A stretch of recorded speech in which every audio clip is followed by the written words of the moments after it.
Bonjour à toutes et à tous, j'espère que vous allez bien. Aujourd'hui on se retrouve pour une vidéo qui sera et un book haul et un unboxing parce que vous le voyez, j'ai quelques trucs à vous présenter. Je vais commencer par la partie book haul avec cela parce que c'est des livres qu'on m'a donné, que je vais vous montrer vite fait mais que j'ai pas encore plus approfondi que ça, sauf un que j'ai fini de lire, donc évidemment celui-là je le maîtrise.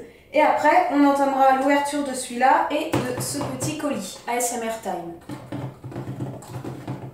Oh, je peux faire mieux. Attention, bruit de livre. Voilà.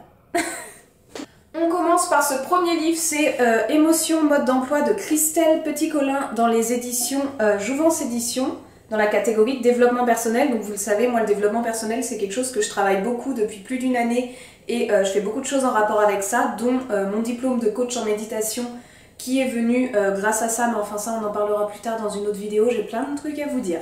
Ce livre, je trouve pas que mode d'emploi ça le vient dans le titre. En fait, on distingue toutes les émotions, il nous explique les différentes émotions pour pas les mélanger. Et surtout, il y a une partie sur les émotions dites interdites, donc ce qu'on a intériorisé pendant notre enfance. Par exemple, le cliché du petit garçon qui tombe et qu'on lui dit t'es un homme, tu pleures pas, les garçons ça pleure pas. Et bah ce genre de choses là, c'est inculqué en nous. Résultat, la tristesse, il la démontre moins, bref, ce genre d'exemple. Et moi j'ai trouvé ça ultra intéressant. Les émotions interdites, c'est vraiment un passage qui m'a vraiment plu, la frustration, toutes ces choses-là qu'on n'arrive pas forcément à comprendre. Je trouve que c'est expliqué très facilement. Après, je trouve qu'elle approfondit pas trop non plus dans le sens de la gestion de ces émotions, parce que dans mode d'emploi, on s'attendait à vouloir un peu savoir les gérer, mais pas tant que ça. Mais c'est très intéressant comme première approche des émotions, donc je vous le conseille vivement. Et c'est des livres qui sont à 4,95 €.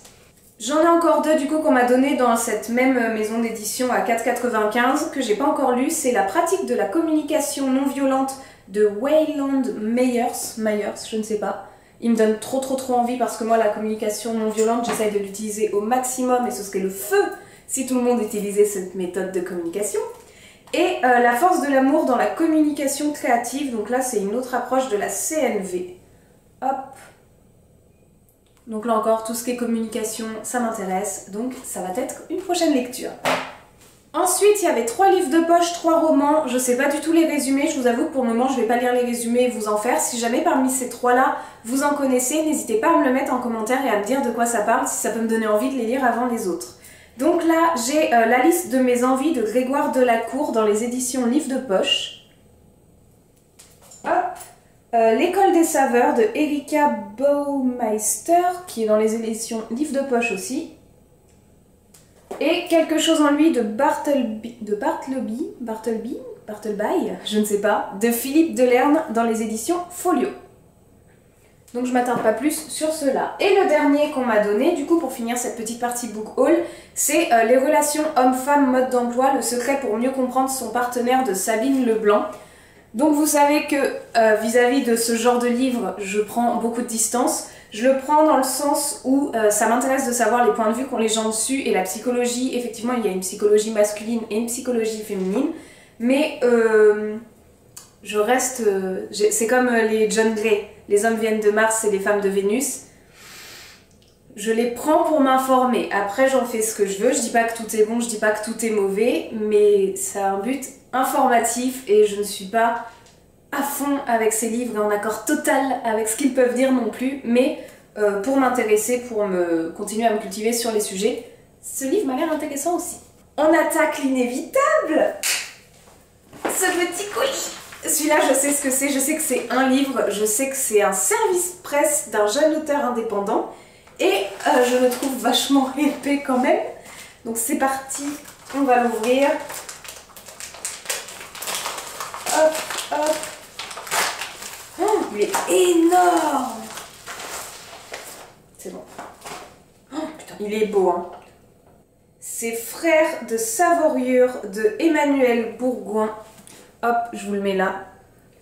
Donc, c'est de la fantaisie. Vous savez que moi, la fantaisie, c'est, avec la dystopie, les deux styles de romans que j'adore. Après, les autres livres, c'est du développement personnel. Il est énorme. Ouais, 650 pages, c'est un beau livre. Franchement, niveau design et travail sur la couverture et l'édition, C'est un très très beau travail. Vous savez que je collabore avec beaucoup d'auteurs indépendants qui passent par Amazon et compagnie, ce que je comprends totalement. Et il y a vraiment parfois des différences quand même de travail sur le design qui attirent l'œil et d'autres qui n'attirent pas du tout. Et je vous avoue que celui-là attire vraiment l'œil, donc ça fait vraiment plaisir. Oh, il a dédicacé, j'avais pas vu, je suis trop contente. Merci beaucoup. Oh, finesse, trop bien. Du coup, je vais vous lire le résumé pour que vous sachiez un petit peu où on en est. Tout sépare les deux frères, sauf la quête que leur confie la reine Amélie. Prémunir Savorure du danger qui pèse sur la cité. Alors qu'Aesmi tente de trouver une solution dans les livres, Laerbriss est envoyé au-delà du Savorure à la recherche d'armes aux capacités exceptionnelles. Risquant leur vie, les frères de Savorure vont vite prendre conscience que l'ennemi a de multiples visages. Une course contre le temps est engagée et seule l'union des deux frères pourra sauver non seulement Savorure, mais le monde de Milia Fascia en son entier. Tellement le genre de truc que j'aime où y a de la fantaisie, il y a du soldat, il y en a un qui est dans les livres. Ça me fait penser un peu à Au Royaume de Pierre Pével, je sais pas si vous connaissez, mais le tome 1, ça me fait penser à ça, il cherche dans les livres, mais en même temps il y a de la guerre et tout, enfin, moi c'est tout ce que j'aime, donc franchement, je vais le lire, je vous en ferai un retour, et le prix est de 23,50 €, voilà. Et je vous mets le lien en barre d'informations si vous voulez vous le procurer. Et maintenant on va ouvrir la grosse boîte. Dans la grosse boîte c'est une commande Gilbert Joseph que j'ai faite avec ma petite soeur, donc il y a les livres de ma soeur aussi, je vais vous les montrer vite fait mais bon c'est pas les miens, mais enfin si ça vous intéresse je vous les montre. Et par contre là où je suis moyen contente c'est quand je vois la tronche du colis et le fait que la poste ait été obligée de remettre du scotch. Je sais pas quelle tête ça va avoir dedans, j'ai peur. Tadam, ma facture. Et c'est tout en vrac, alors pour ça Gibert... Oh putain là, pardon. Non mais Théma, un livre que j'ouvre... Gibert ça me casse les pieds, par contre au niveau des envois c'est la deuxième fois que j'en commande. La deuxième fois que les livres ils ont une tronche dégueulasse et ça commence vraiment à me gaver. La tronche de celui-là. Certes j'achète de l'occasion mais tranquille, j'achète pas des torchons. Ça commence un peu à me fatiguer. Gibert en magasin c'est top. Gibert niveau envoi va vraiment falloir faire quelque chose hein.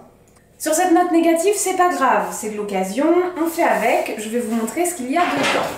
Hop! Donc moi j'ai commandé que des livres de développement personnel parce que j'en avais plus à lire et vous savez que c'est ma passion entre chaque roman. Hop, par contre celui-là en état nickel, je les ai tous, tous les livres qui sont là sont d'occasion, il n'y en a pas un neuf. Hein. J'ai pris Changer sa ville n'est jamais trop tard de Luc Janin de Villard. Je sais pas quoi vous dire, mis à part, enfin c'est des livres de développement personnel donc ce sera plus facile de vous en parler une fois que je l'aurai lu, donc si jamais certains en ont déjà lu, n'hésitez pas à me mettre en commentaire aussi. Comme ça, moi je sais par quoi commencer parce que j'ai beaucoup de choix. Deuxième livre de développement personnel, Vivre le zen, introduisez la méditation dans votre quotidien de Ezra Baïda.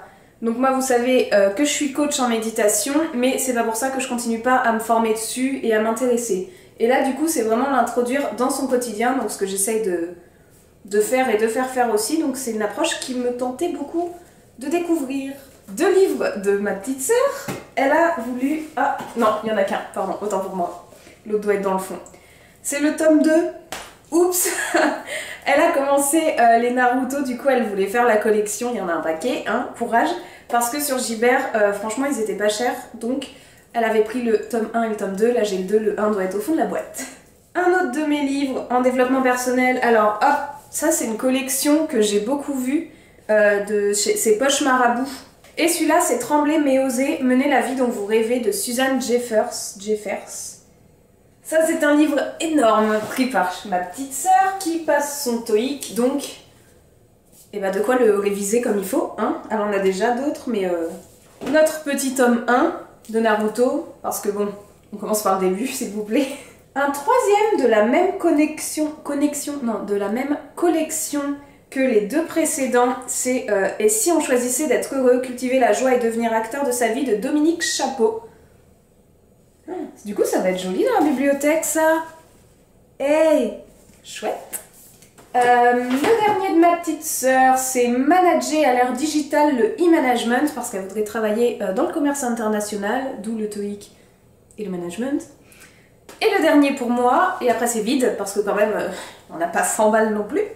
Reprendre sa vie en main de Alain Orso et des éditions Pocket. Donc tout le monde peut reconstruire sa vie, et c'est le livre dont j'ai besoin à l'heure actuelle. Donc voilà tout le monde, j'espère que ce petit book haul et ce unboxing vous ont plu. Je sais pas combien de temps dure la vidéo, mais en tout cas c'est les vidéos que j'adore regarder et qui font gonfler ma wishlist parce que du coup tout le monde me donne envie de tout. Là je suis désolée pour les livres de développement personnel, j'ai pas pu vous faire de résumé parce que c'est des livres qui pour moi ne sont résumables qu'après lecture et pas en amont parce que c'est des livres de travail sur soi, donc on en découvre en l'utilisant et en faisant ce qui est dedans, donc je vous en parlerai après. N'hésitez pas à vous abonner à mon Insta, je mets énormément de choses sur mon Instagram, à me dire en commentaire ce que vous voulez parce que j'adore vous lire, à mettre un j'aime et vous abonner parce que quand vous vous abonnez, ça me permet de continuer, ça me permet d'être reboosté, de vous proposer plein de contenus. Et sur ce, moi je vous souhaite une belle soirée, une belle journée, une belle nuit. Bientôt c'est Pâques, joyeuse Pâques. Et je vous dis à très bientôt pour une prochaine vidéo. Ciao!